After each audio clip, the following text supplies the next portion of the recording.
Welcome to Angeles world. ഞാൻ ഇന്ന് ചെയ്യാൻ പോകുന്നത് മസാല വെച്ചിട്ട് മുട്ട വറുക്കാനാണ്. അപ്പോൾ നമുക്ക് കുക്ക് ചെയ്യാനായിട്ട് പോവാം. അപ്പോൾ ഞാൻ 3 മുട്ട എടുത്തിട്ടുണ്ട്. അതിൽ ഒരു സവാള ചെറുതായി അരിഞ്ഞത്, പിന്നെ കുറച്ച് വേപ്പില, 3 പച്ചമുളക്,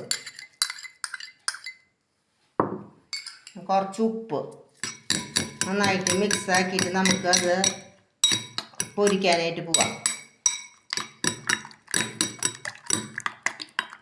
അപ്പം മുട്ട വറുക്കാനായിട്ട് ഞാൻ പാനിൽ ഒരു ടേബിൾ സ്പൂൺ വെളിച്ചെണ്ണ വീത്തിയിട്ടുണ്ട്. അതിൽ കുറച്ച് വെളുത്തുള്ളി കുനുകുന അരിഞ്ഞിട്ട്, കുറച്ച് വേപ്പിലിടാം,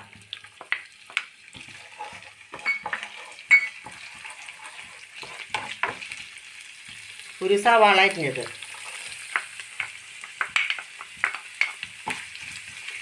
ഇതൊന്ന് ഫ്രൈ ആയിട്ട് നമുക്ക് കിട്ടണം. നമ്മുടെ സവാളയും അതുപോലെ വെളുത്തുള്ളിയും വേപ്പിലയും ഒക്കെ നന്നായിട്ട് ഫ്രൈ ആയി. പിന്നെ അതിൽ നമ്മൾ മസാല ഇടണം. ഒരു 1/4 സ്പൂൺ മഞ്ഞൾപ്പൊടി, 1/4 സ്പൂൺ ഗരം മസാല, ഒരു 1.5 സ്പൂൺ മുളക് പൊടി, ലേശം ഉപ്പിടാം.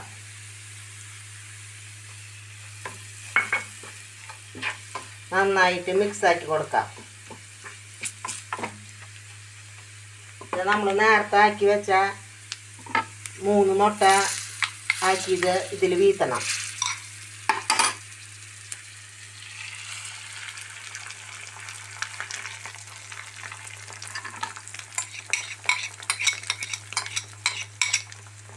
നമുക്കിത് മറിച്ചിടാം.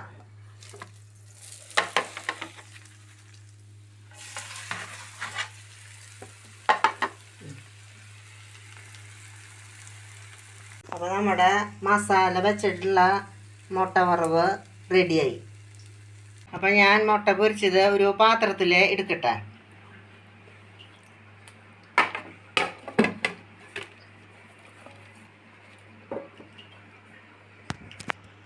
നമ്മൾ സാധാരണ മുട്ട പൊരിക്കുമ്പോൾ അതിൽ സബോളയും അതുപോലെ പച്ചമുളകും പിന്നെ വേപ്പിലൊക്കെ ഇടാം. ഇതുപോലെ ചെയ്തിട്ടുണ്ടെങ്കിൽ നല്ല ടേസ്റ്റാണ്. അപ്പോൾ ഞാൻ പറഞ്ഞ റെസിപ്പി വെച്ചിട്ട് നിങ്ങൾ ചെയ്ത് നോക്കി ഇഷ്ടപ്പെട്ടെങ്കിൽ ലൈക്ക് ചെയ്യുക, സബ്സ്ക്രൈബ് ചെയ്യുക, ഷെയർ ചെയ്യുക.